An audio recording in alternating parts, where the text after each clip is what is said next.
Okay, so here we are. This is the second lecture in Chapter 5. Chapter 5 is on money and banking. And as usual, I've got some things before we get into the lecture. One thing I want to mention is I spent a part of this morning answering a student's email because there was 2 questions on the test that he questioned, and he was right for both questions. So I added 4 points for each. 4 points for each question. So he got an extra 8 points on the test. And that's what I encourage all of you to do. I mean, if you can, that was you then, right? Yeah. I encourage you to do this because this helps me make these better tests. I mean, don't assume that everything is 100% accurate, both with the test and with my lectures. That's something else we're going to talk about.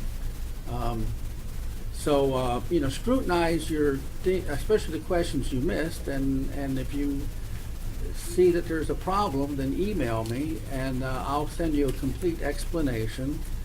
And you end up doing pretty good on the test, right? Yeah. So that helps you. It helps with the understanding. It helps you get extra points, and it helps me make these better tests. Because I do go into the test pool, then I can change the question. Okay, so any questions about that? I've got just a few things, 3 articles from the Wall Street. This is today's Wall Street Journal.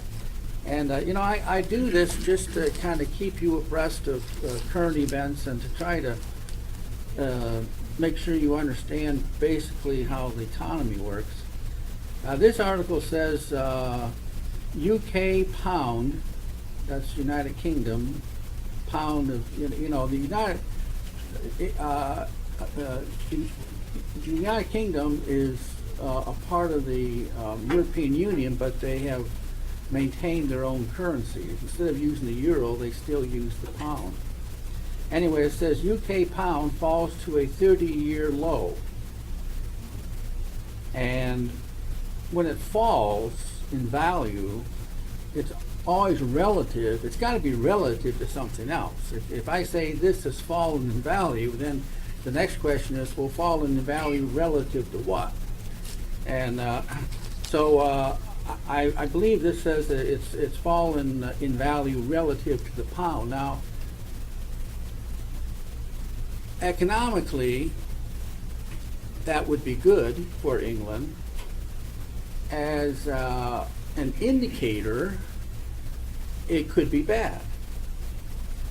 Now, how could it be bad as an indicator? Well, what causes the value of a country's currency to go down? Well, the demand for it on the international market goes down. For whatever reason, people don't want to possess that currency as much as before, and therefore when demand goes down, the value goes down in this case. So as an indicator, it says, well, something may be wrong here, that people are no longer wanting to possess the pound as much as before. But economically, it's good, because when the pound goes down relative to other currencies, then that means when a businessman in England wants to sell to foreigners, the price of the products goes down. Because when people would exchange their currency for pounds, they get more pounds back because the value of the pound has gone down relative to their currencies. You see what I mean? So economically, when the value of the currency goes down, that's good, because that means that that country can sell more abroad because their prices are lower relative to other countries. See how that works? It's all supply and demand, is what it is. But there's a difference between looking at it in terms of economics and looking at it in terms of an indicator. All right? Anyway, that's one article. The other article here is from today's paper as well. It says European Central Bank, ECB officials cool off on negative rates, meaning negative interest rates.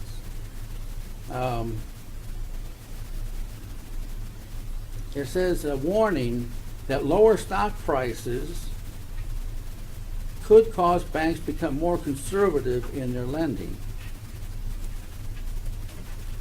Well, what a revelation. It says we've reached a point where cutting rates, meaning interest rates, further would certainly harm banks' profitability and have a very uncertain impact on their currencies. Well, again, what a revelation that lower interest rates would mean lower profits for banks. I mean, it doesn't take a genius to figure that out, right? Amazing what you read. It says the world negative interest rates, borrowers get paid and savers are penalized. Of course, this is contrary to the whole idea of Austrian economics, right? The whole idea of Austrian economics is you encourage saving, you encourage investments, and negative rates discourage savers. Some 500 million people from Tokyo to Stockholm currently live with interest rates below zero. Yeah. Okay, this is a serious question. It's going to sound sarcastic, but could you, in theory, take out like a $25,000 loan from a country with negative interest rates and then put it in a bank with positive interest rates in a different country and then pay back the loan and then make a crap ton of money? Yeah, I suppose you could, yeah. Yeah. That's good. And one more article somewhere here. Let's see. Where is it?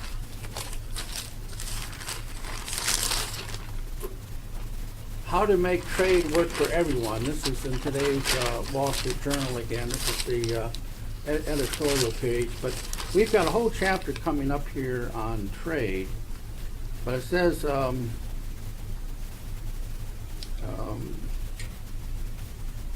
growth has been too low and unequally distributed for too long, and this is eroding support for too long.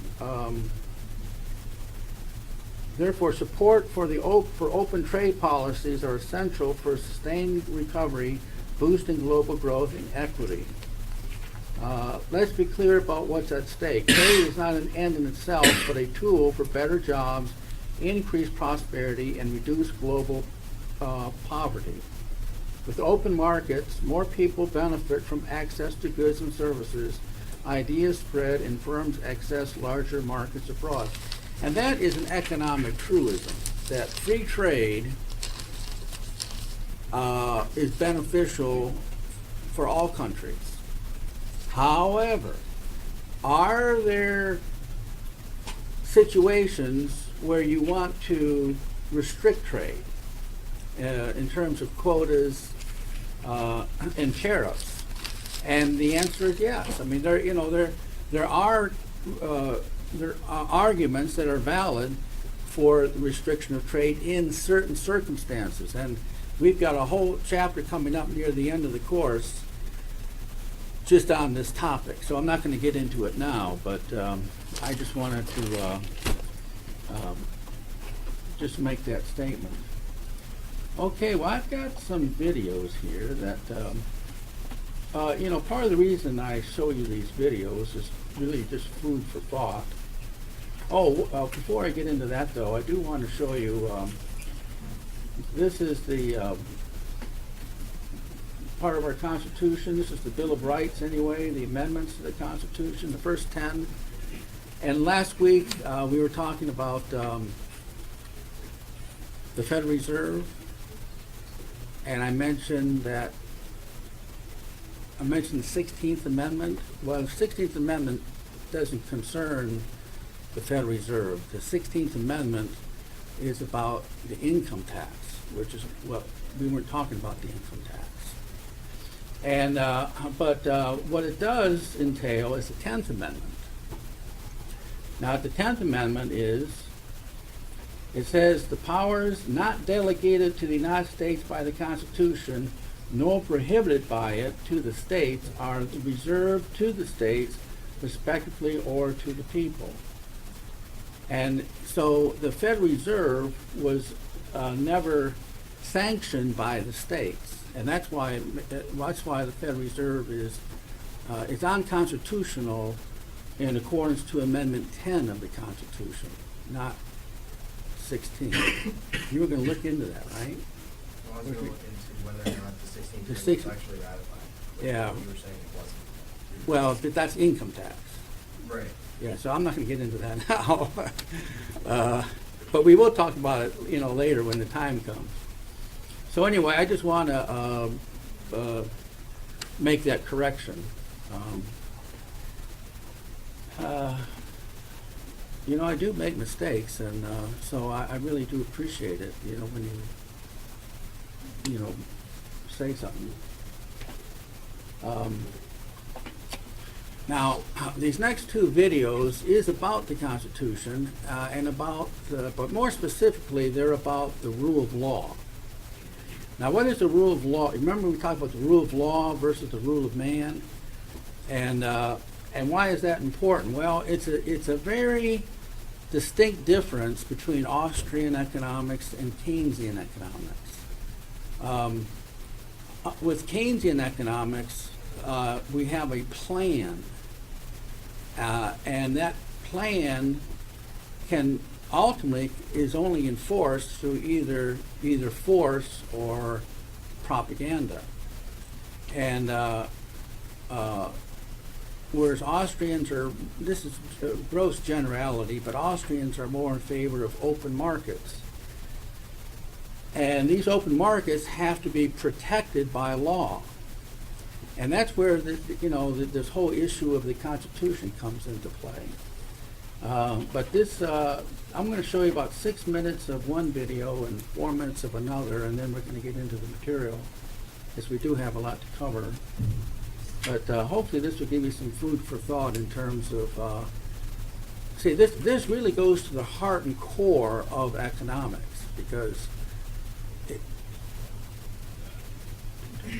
do we have a system of laws which foster free markets and free enterprise, or do we have a system, more of a command system? And that's a decision that any society has to make, and it greatly affects economics. This is by Judge Napoleano. It's called A Nation of Sheep. American Republic, with its written constitution and guarantees of personal natural liberty, is the greatest political accomplishment in the history of the Western world. Unfortunately, almost from the very beginning of the creation of the Republic, those elected to preserve the Constitution began to dismantle it. In virtually every administration, from George Washington to George W. Bush, the government has sought ingenious ways to evade and avoid its obligations under our founding charter. But a little bit of background first. When we were colonists and the king and the parliament wanted to raise money, one of the ways they did it was by the use of the Stamp Act. The Stamp Act required of colonists, not of people in the motherland, that they have on every official piece of paper in their home, every book, every pamphlet, every deed, every mortgage, every lease, even a poster to be nailed to a tree, the king's stamp, which bore an image of the king. Question: how did the king's government know if you had his image on your papers in your house? Answer: Parliament enacted the Writs of Assistance Act, a damnable piece of legislation that allowed British soldiers to write their own search warrants. So a British soldier could show up at your front door and authorize himself in writing to examine the contents of your home, your barn, your property, ostensibly looking for the king's stamps. Of course, if they happen to find rum imported from the islands without a tax stamp on it, or furniture that had been imported from Great Britain, and you couldn't prove the tax was paid on it, the rum and the furniture would be seized and you would be carted away. The Stamp Act and the Writs of Assistance Act were among the last straws. In fact, the Stamp Act was so controversial that Parliament eventually rescinded it in an effort to quell the uproar on this side of the pond, but it didn't work. We wrote a Declaration of Independence. The great Thomas Jefferson wrote the Declaration of Independence with some editing from some of his political enemies, but it stands for the affirmation of the natural rights of human beings, because it says we are endowed by our Creator with certain inalienable rights, that among them is life, liberty, and the pursuit of happiness. We fought a revolution, we won the revolution, we wrote the Constitution. The whole purpose of the Constitution is to keep the government in check, to divide and diffuse power between the states and the central government, and further divide it and check it within the federal government itself. Much of the planning and the ideas behind the Constitution came from Greek and Latin and Roman, and to a certain extent even British experience. In the summer of 1787, in a swampy area of the city of brotherly love, the founding fathers debated, where do our rights come from? Jefferson, who was not there, Madison, who was there, argued that our rights come from our humanity, and our humanity is a gift from God, and that rights like freedom of speech and freedom of the press and freedom of association and freedom of travel and freedom of thought and freedom to develop your personality and the right to privacy are natural human rights that are as natural to us as the fingers on the ends of our hands. That because God is perfectly free, and because we are created in His image and likeness, He imbued in each and every one of us the same natural desires for and right to freedom that He has. Hamilton and Adams, the big government guys, said that's a lot of baloney, because you can't have rights without a government to protect them.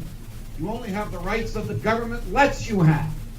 And our rights, therefore, come from the government. They don't come from our nature. It's clear from reading the document, the Constitution, that it is intended by the language in the Bill of Rights, the first 10 amendments which were added in the next 3 or 4 years, that it is Jefferson and Madison who carry the day, that the whole purpose of the document is to guarantee that our rights exist. Example, the First Amendment doesn't say the government shall give you freedom of speech. It says Congress shall make no law abridging the freedom of speech. This presumes that freedom of speech pre-exists Congress, and it came from somewhere else, from our humanity. But none of this was new. The one thing that was new about the Constitution is the Fourth Amendment. The Fourth Amendment, which Justice Brandeis said is the right to be left alone, the greatest right of all the rights in civilized society, the right most valued by human beings.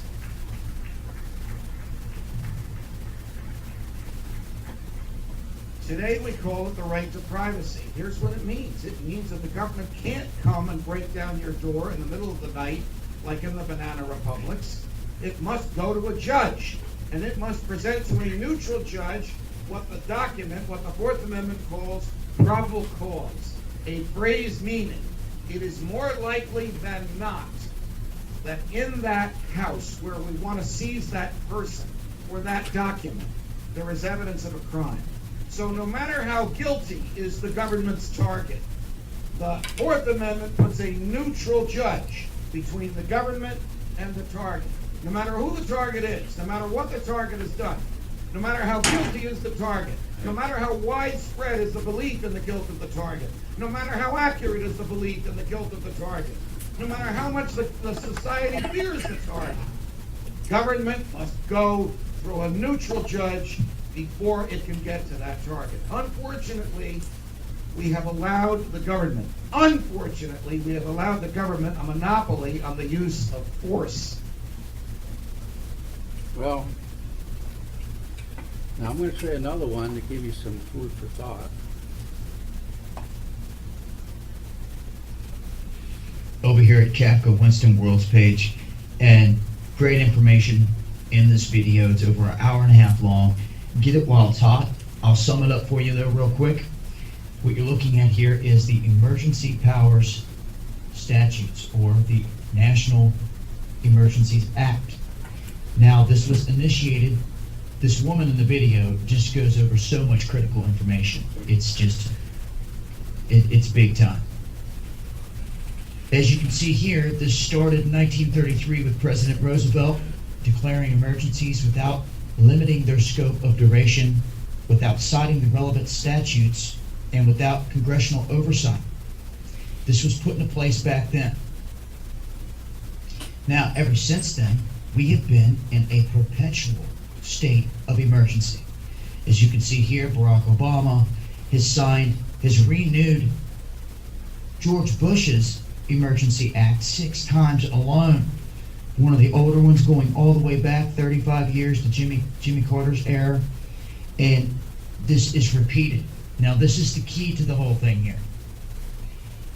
As this woman points out in this video, when this act is put into place, it suspends the Constitution. And it's been this way since 1933. Now, up till 1971, other big movements were made that other people should be well aware of at this point. And then 1973, 2 years later, they went ahead and they signed it into law to where some of these instances, like the 1971 emergency response to inflation, 1970 postal worker strike, 1950 Korean War, and the 1933 banking crisis, they made it to where those can never be exempted. So they will always be there under national emergencies. But the key here is this, guys. As Obama continues to sign away left and right, just as quick as he can, every time they do this, every year, this comes back around. September, October, November-ish, and he re-signs a whole slew of declarations. But this one particular statute is key because it keeps our Constitution in suspension. And it's been that way since 1933, at least. Welcome to the game, folks. I'll leave links. Make sure to subscribe. Peace. So in other words, when there's an Emergencies Powers Act, that supersedes the Constitution.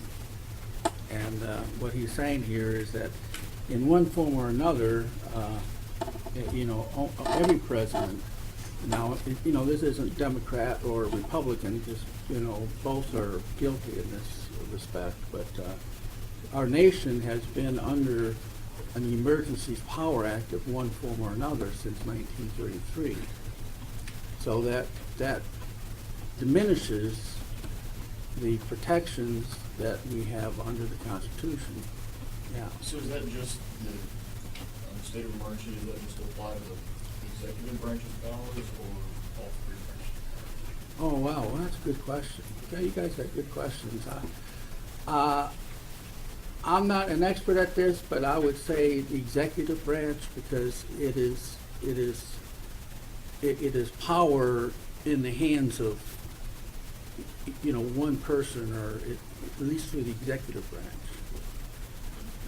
So another consequence of these Emergency Powers Act is that it also nullifies the power of the Congress.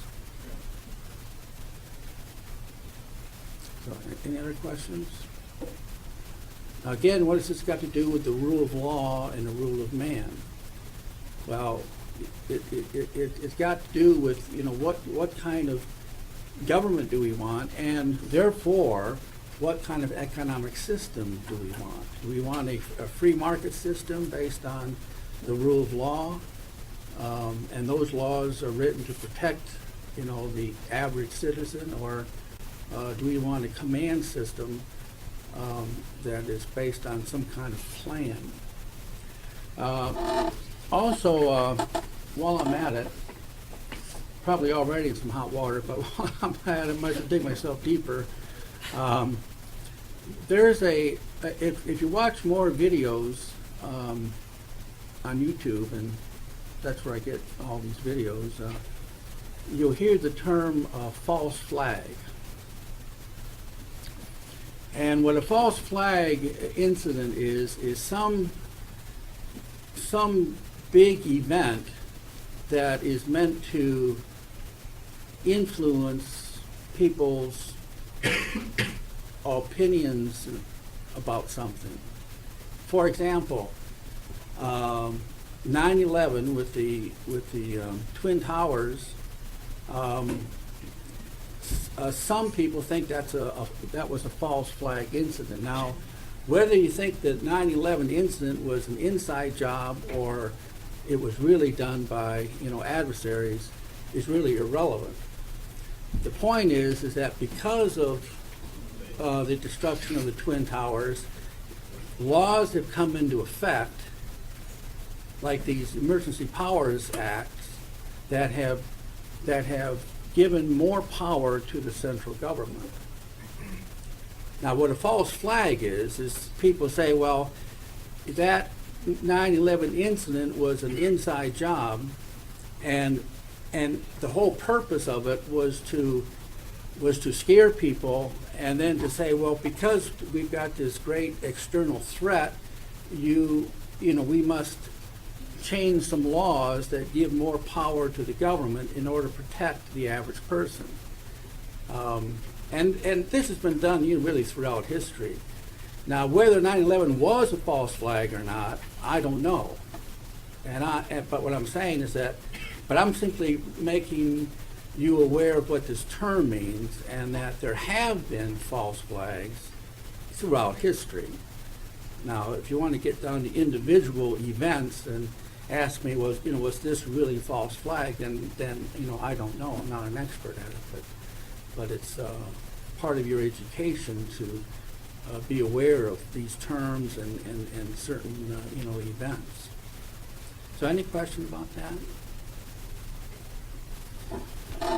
All right. Well, let's see. No, let's see. PowerPoint. There we go.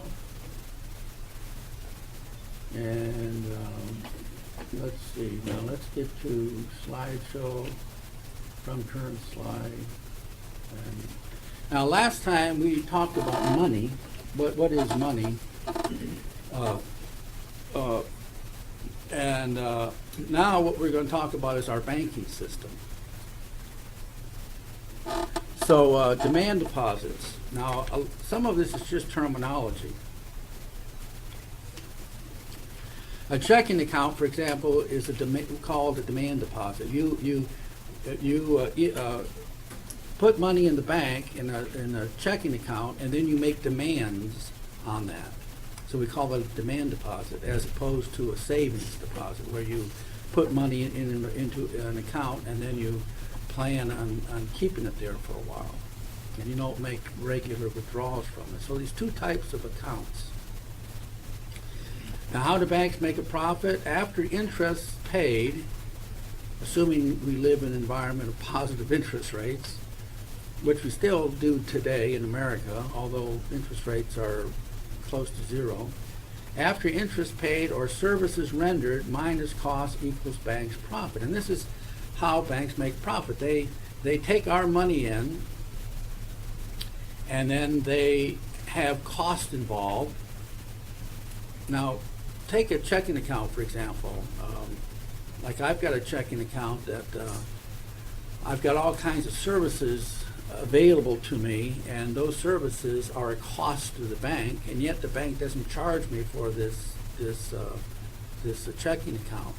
Well, I mean, how can a bank offer me all these services and yet not charge me anything? Well, the reason is that even money in a checking account, which is money, again, it's a demand deposit. It's money that you put money in and right away you start taking money out.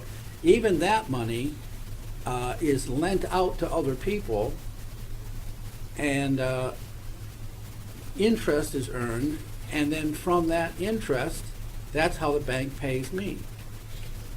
So that's how banks make profit. They take in money, they incur costs, which is interest paid plus operating costs, and then they lend that money out, and then they make a return, and then they pay back. But there's a difference. They they pay back less than they make, and that's what profit is. Now, banks make money in ways other than lending it out to consumers and businesses. Banks may put it into the derivatives market, for example. They might simply make bets in the derivatives market, and when they win those bets, then they make a profit. So there's really all kinds of ways that that a bank can make money with the money deposited in the bank. In fact, this is what the Glass-Steagall Act was all about. Now, this isn't really, well, I guess it will be. The Glass-Steagall Act is, one of the things that led to the Depression of or worsened the Depression of the 1930s was that banks were taking depositors' money and then putting that money to great risk. In other words, they were making investments that were very risky. And and then when the Depression grew, a lot of these depositors lost a great deal of money. And so what the Glass-Steagall Act did is that Congress said, well, that we're going to protect the depositor so that banks can't put their money at great risk. So we're going to regulate that. But we know that there are wealthy people who want to make great risks. That's my phone. Does your phone have a memory of its own sometime? I got a song here, let's see. I only get rid of this.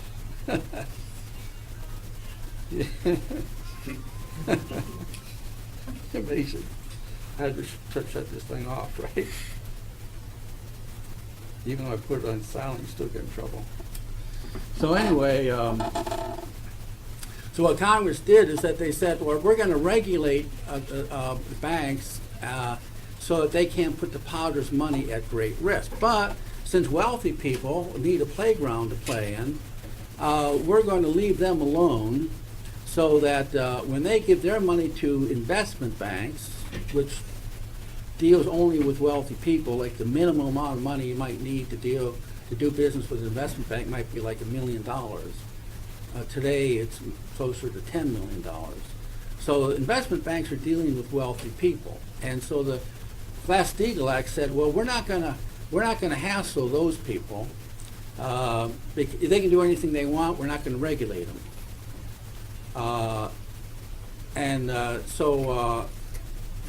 But today, the Glass-Steagall Act has been nullified and replaced, so it's no longer like this. Today, banks can once again put depositors' money at great risk, although that is being regulated by the federal government, which I'm getting into a little detail here, but I just want to give you the overview of how banks operate. So who were the first bankers? Goldsmiths in the Middle Ages. See, during the Middle Ages, gold and silver was money. You would simply have a satchel of, a small bag of gold or silver, and then that would be weighed, and then people would buy and sell according to this gold and silver. And then what happened is that some people with a lot of gold and silver, you said, well, how can I keep my gold safe? And so these goldsmiths came into existence, and they said, well, you give me your gold, and I'm able to keep your gold safe, and I'm going to give you a certificate for your gold, so you can come and redeem your gold at any time. Well, these certificates became one of the first forms of currency. That what people would do is that they would deposit their gold with a goldsmith. They would get a certificate, and then instead of, when they wanted to buy something, instead of going back and getting their gold, they would simply use that certificate to give to somebody in a economic transaction. So anyway, these first goldsmiths became our modern bankers, because this is essentially what banks do, right? They take in money, and what these goldsmiths did is that they figured, well, we'll take in this money, and people come and redeem their gold, but not everyone at once. So that over a period of time, gold's coming in, gold's going out, gold's coming in, gold's going out, but we seem to have a certain amount on hand, and we can take a part of what we have on hand and lend it out to people and make an interest on it. And that's exactly what banks do, right? They take in money from us, and then they lend it out to other people and make interest on it. So the early goldsmiths in Europe, you see, this was the beginning of our modern banking system. Okay, so what is the Federal Reserve System? The central bank and monetary authority of the United States, known as the Fed. And what we were talking about last time is the Federal Reserve was brought into existence in 1913 by Congress, but there's a question of whether it's legal and constitutional. So what are the functions of the Fed? To ensure the availability of enough money and credit in the banking system to support a growing economy. So that's at least the official function of the Federal Reserve. When was it established? 1913. Okay. It was established just a couple days before Christmas, when a lot of members of Congress were away in Christmas vacation.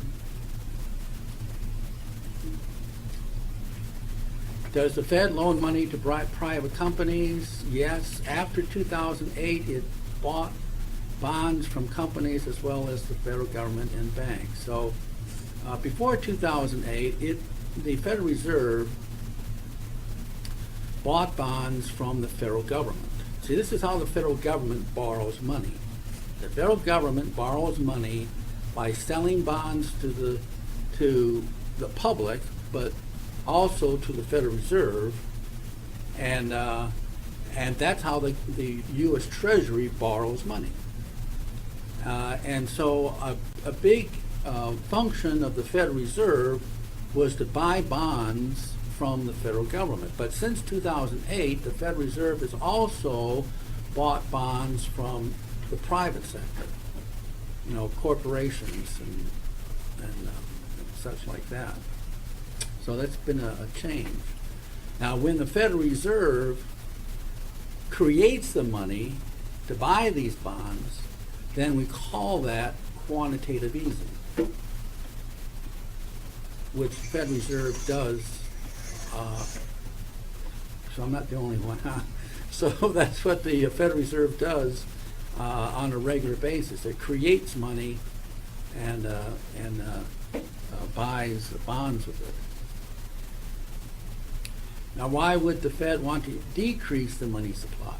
So the Fed has the ability to either increase the money supply or decrease it. And so why would the Fed want to decrease the money supply? To lower inflation. One of the causes of inflation is too much money chasing too few goods. You have an increase in the quantity of money, the value of each unit therefore goes down, therefore it takes more of them to buy things, and that's what inflation is. However, when we talk about inflation, that's only one of three variables that causes inflation. The other two is the velocity and the size of the economy or employment. But at any rate, the Fed would want to decrease the money supply if we have inflation, and if we have unemployment, the Fed would want to increase the money supply. So, how many banks are there in the Federal Reserve System? The U.S. is divided into 12 Federal Reserve districts. Each district has a Federal Reserve Bank, and the closest one to us is in Richmond, Virginia. There was some disagreement with the forming of the Federal Reserve back in 1913 of whether it should be a centralized system or whether it should be a multifaceted system.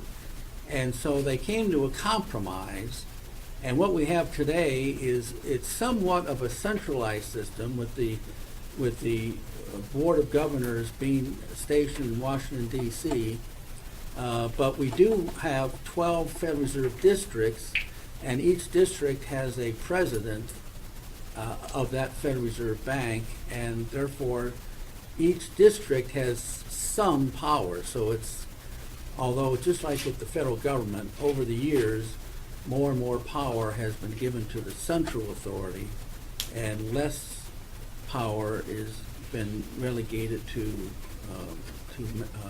these Federal Reserve banks. Who makes decisions for the Federal Reserve? The Board of Governors and the Open Market Committee. Two groups, although they do act together in most cases. And how long do board governors serve? For 14 years, after which they cannot serve again. So the Board of Governors served for 14 years, although not many of them actually serve for 14 years, but they can if they want. And these terms are staggered every 2 years. See, how long does the chairman of the board serve? The chairman serves for 4 years, but can serve again. And the chairman is like the first amongst equals. The chairman is a person that sits on the Board of Governors, that makes up the agenda and sort of directs things. He's considered the leader, and so it's kind of like first amongst equals. That's what the chairman of the Federal Reserve. And before I talk about the Federal Open Market Committee, according to our Constitution, the government, the President of the United States appoints and the Senate approves. So this is the way it is with the Board of Governors, these people serve on the board, but they have to be approved by the President, and then they have to be appointed by the President and then approved by the Senate. However, the President can only choose who sits on the board from a list given to him by the Federal Reserve.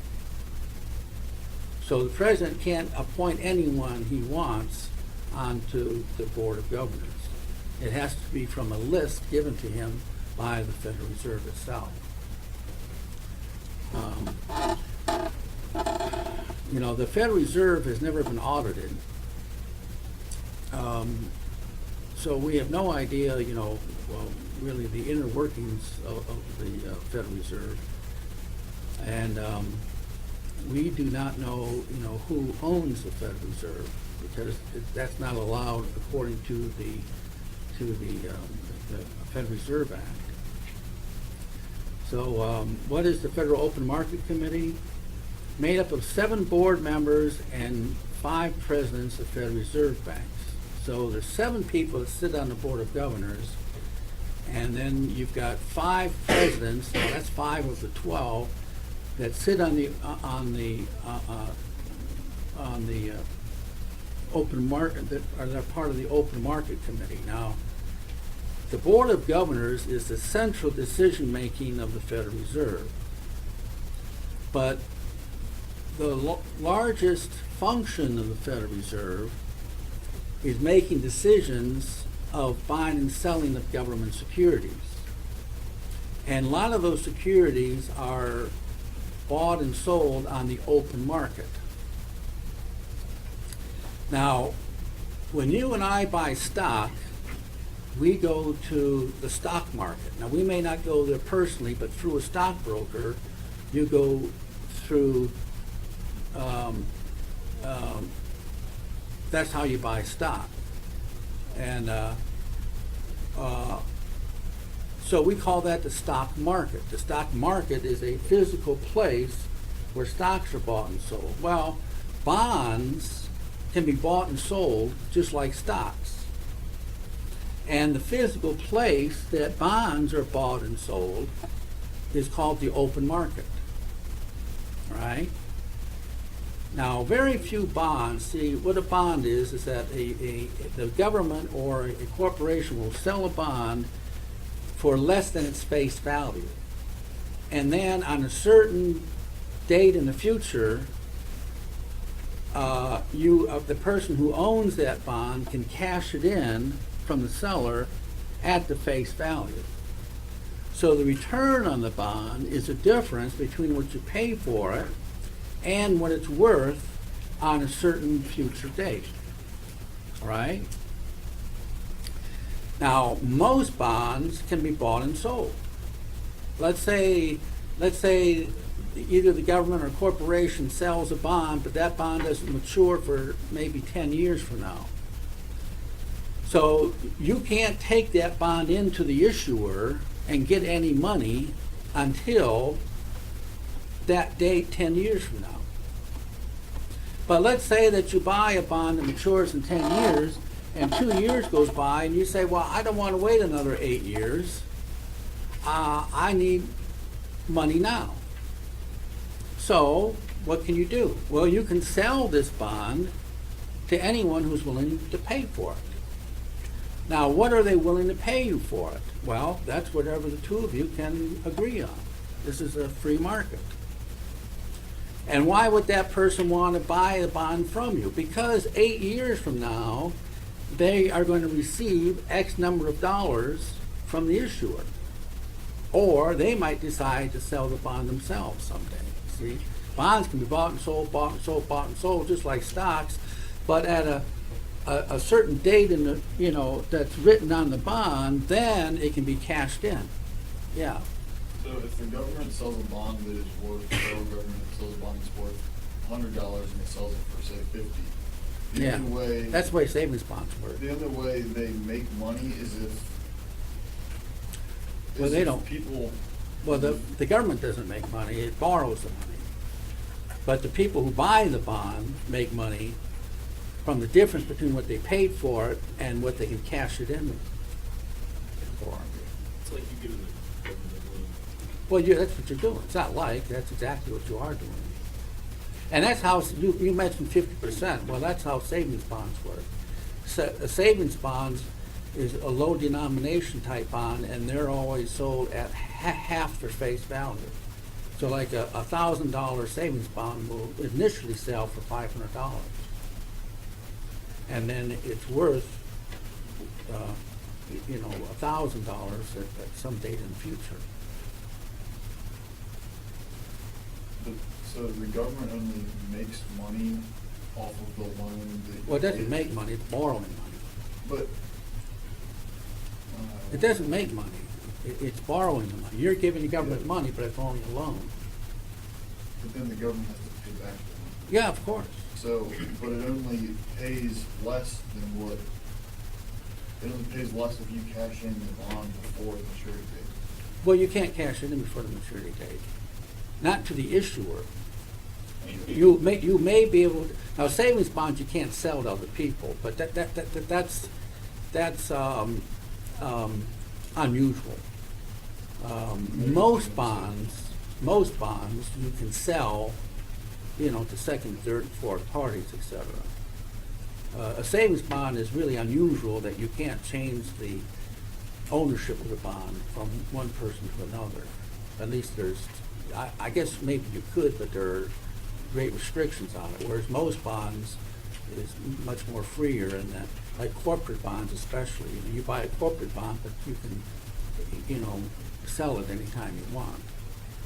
And what people are what you can sell it for is always determined by the market, and you sell it in the bond market, which we call the open market. See, I had to explain all this to you just so you could understand the function of the Federal Open Market Committee of the Federal Reserve. Because a lot of the bonds that the Federal Reserve buys and sells, see, they can buy and sell directly from banks. All banks have bonds as part of their portfolio, so the Federal Reserve can buy or sell bonds directly, to and from banks. But I believe that most bonds are bought and sold at the open market. Now, it's the Open Market Committee of the Federal Reserve that makes decisions of, well, should we buy bonds or should we sell bonds? If we buy bonds, how many should we buy? If we sell bonds, how many should we sell? Now, why would the Federal Reserve want to either buy or sell bonds? They don't, because officially they make decisions to buy or sell bonds in accordance to whether we have an inflation problem or an unemployment problem. Now, here's where you've got to use your logic, all right? So much of economics is common sense thinking. It's logical thinking. And so don't try to commit this to memory. It's a lot easier just to understand the reasoning behind it. Let's say we have an unemployment problem. If we have an unemployment problem, then we want people to have more money so they can spend more, so demand increases, and so jobs are generated. Therefore, the Federal Reserve, through the Open Market Committee, will decide to buy bonds. See, let's say I'm the Federal Reserve, and you all are banks. And you all have bonds. Now, a lot of these are federal bonds. We call them securities. And so let's say we have gotten this unemployment problem. So I come to you and I say, will you sell me your bonds? Now, how am I going to convince you to sell me your bonds? Well, I'm going to give you a deal you can't refuse. See, I'm going to give you a good price for your bonds. And you say, wow, that's a great price. I'll sell you my bonds for that price. So you sell me your bonds, and I give you cash. Now, as a result, you, meaning you banks, have become more liquid.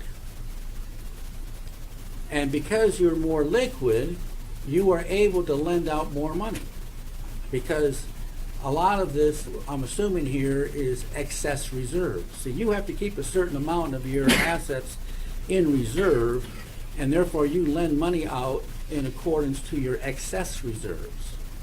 So if I buy bonds from you, you get more cash, your excess reserves increase, and therefore you are in a position to lend out more money. Now, there's a big word there, if you lend out more money, then people spend more, demand goes up, and jobs are generated. Now, that's a big if, because one of the weaknesses of this whole game plan here is that I'm the Federal Reserve, right? I can buy bonds from you. You become more liquid because now you've got more cash.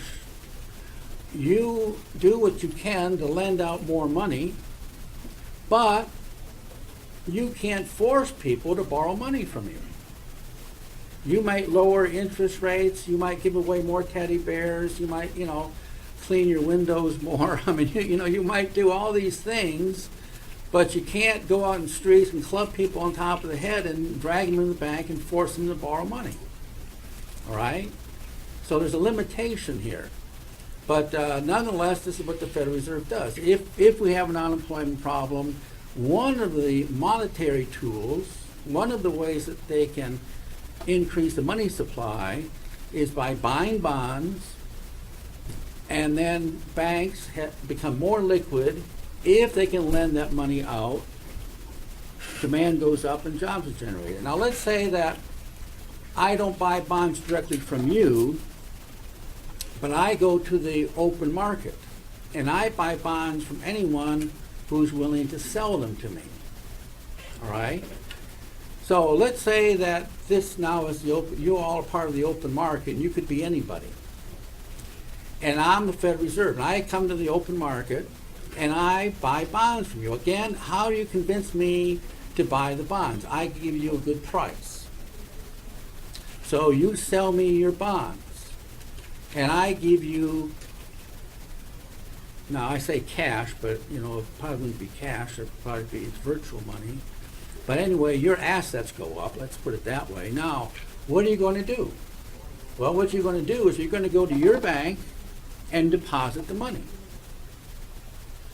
And therefore, what happens? Liquidity of banks increases. In other words, the end result is the same. If I buy bonds directly from you as banks, your liquidity increases.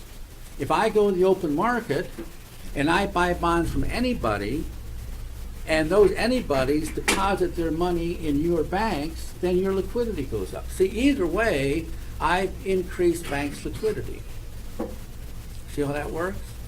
And so this is the function of the Open Market Committee. They make decisions of whether we buy or sell government securities. Now, if we have inflation, it's the opposite. If we have inflation, we want to slow down spending. So if we have inflation, again, if I'm the Federal Reserve and your banks, I want to sell you government securities. I want to take cash away from you, replace them with government securities. You become less liquid, and therefore you lend out less money, demand goes down, and therefore the price level goes down. Now, how am I going to convince you to buy my bonds? Well, I'm going to lower my price.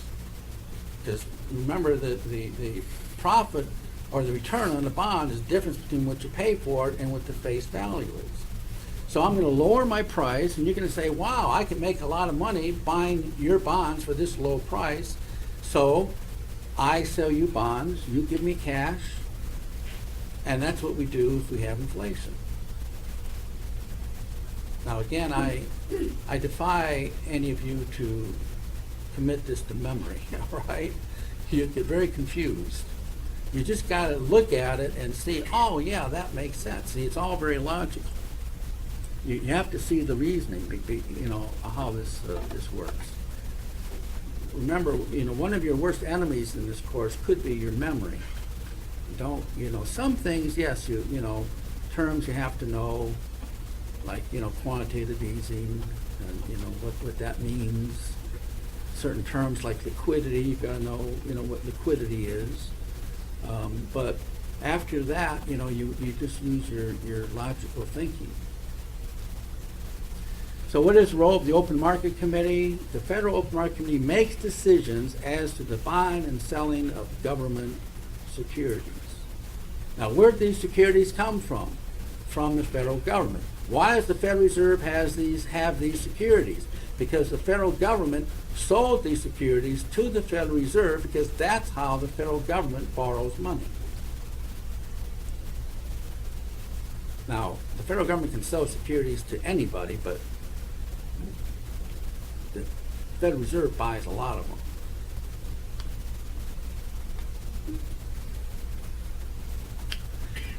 Now, member banks,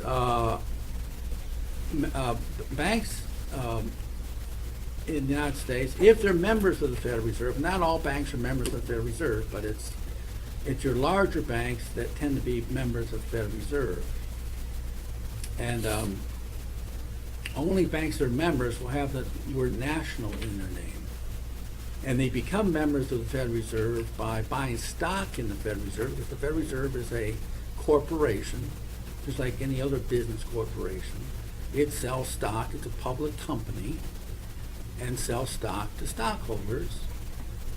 And one of these stockholders are Federal Reserve banks. You know, if you're a bank and you say, I want to be a part of the Federal Reserve system, and you are able to, if you meet their qualifications, then one of the things that you have to do is buy stock in the Federal Reserve system.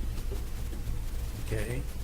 Now, what we don't know, according to the charter of the Federal Reserve, I mean, we know that member banks are stockholders, but we don't know who the Class A stockholders are. That information is not divulged, right? Nor can the Federal Reserve be audited by the federal government. What is the role of the Federal Open Market Committee? The Federal Open Market makes decisions as to the buying and selling of government securities, okay, which are bonds. Member banks, okay, I've already said that.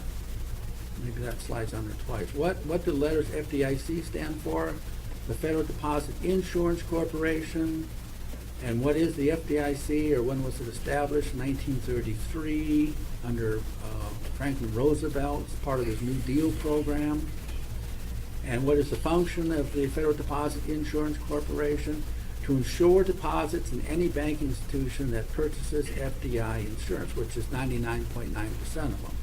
So banks put money into this FDIC like insurance. So if a bank were to go bankrupt, and if it were necessary, which is a rare occasion, but if it were necessary to pay depositors, money would be taken from this insurance to make depositors whole, so they won't lose money. Now, like any other insurance, is there enough money in the FDIC to insure every deposit of banks? And the answer is no, not even close. But that's true with any insurance. It's good. Insurance is good up to a certain point. But if things go beyond that point, then the insurance can't make everybody whole. I mean, everything works this way. That's the nature of insurance. How much a deposit insured for? I believe it's $250,000 per depositor per bank, but this changes frequently, so that's just a ballpark figure here, I guess. So because each account is insured up to $250,000 per depositor per bank.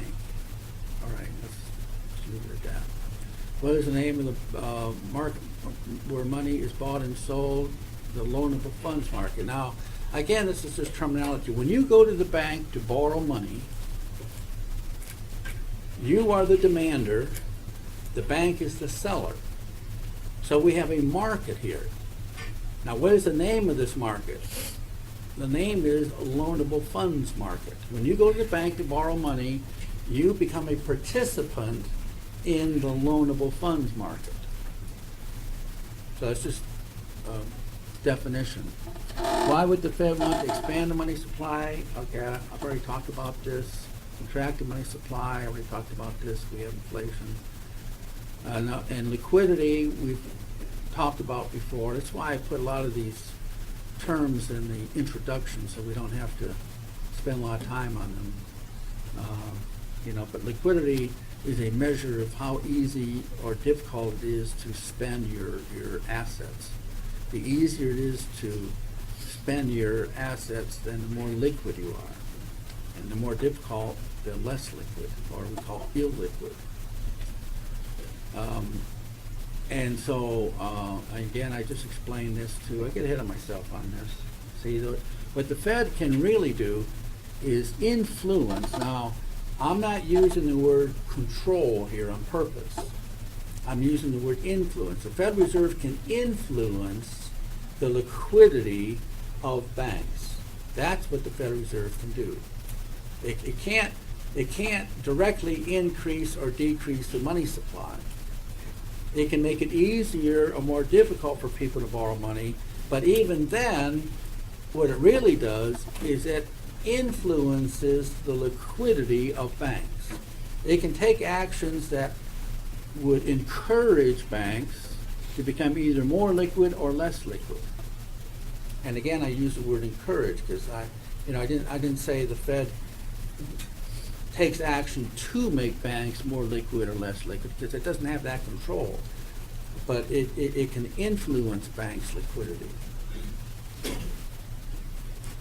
What makes a bank more or less liquid? Okay, more cash, very liquid, less cash, less liquid. Now, what is a required reserve ratio? The ratio of reserves to deposits banks are required to hold. All banks are required to keep a certain amount of their assets in the bank at all times to meet day-to-day transactions. That's what's called, the required reserves. And then any monies that it has above its required reserves is called excess reserves, and therefore the money lent out is from a bank's excess reserves.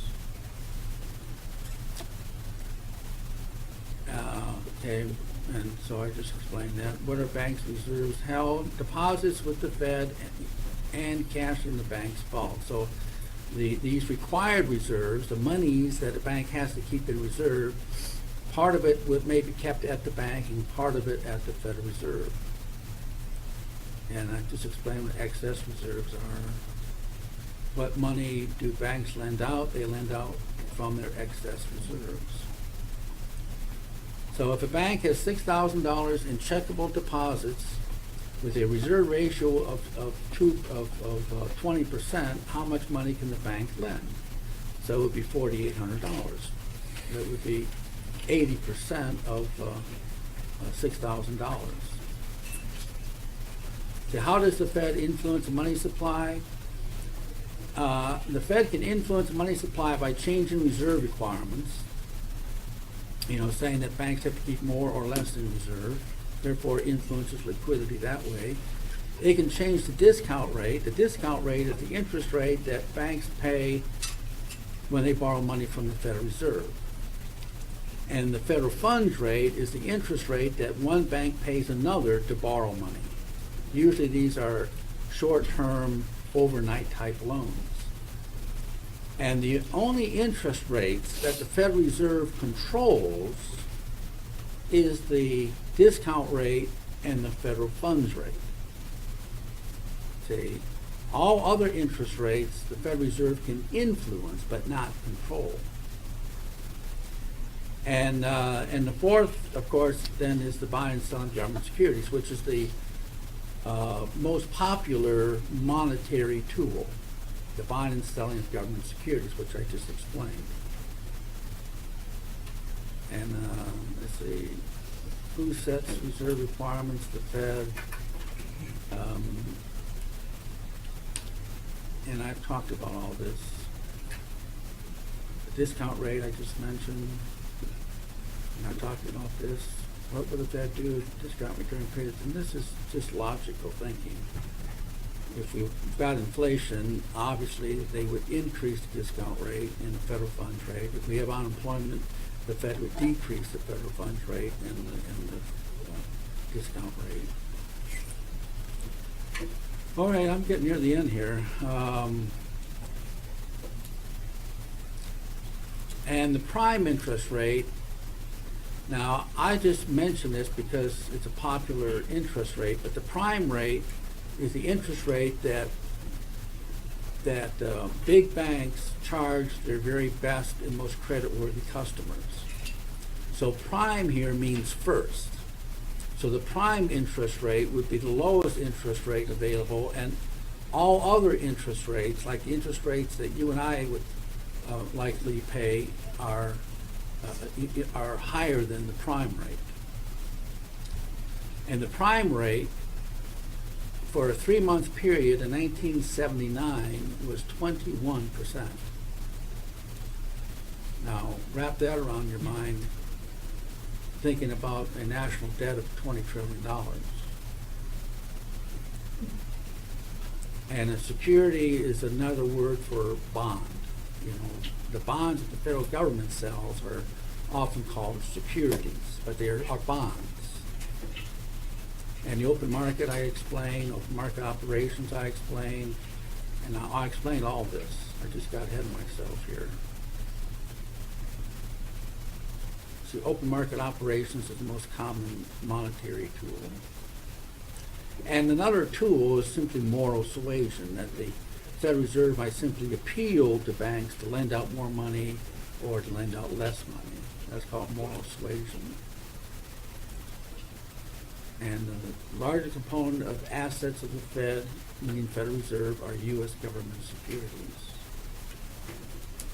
And liabilities is Federal Reserve notes, which is our currency. You know, it's a debt. Our currency is a debt instrument that is issued by the Federal Reserve. And that's why the Federal Reserve can be considered unconstitutional, because according to the Constitution, the government, or the government can only have responsibility for the money supply.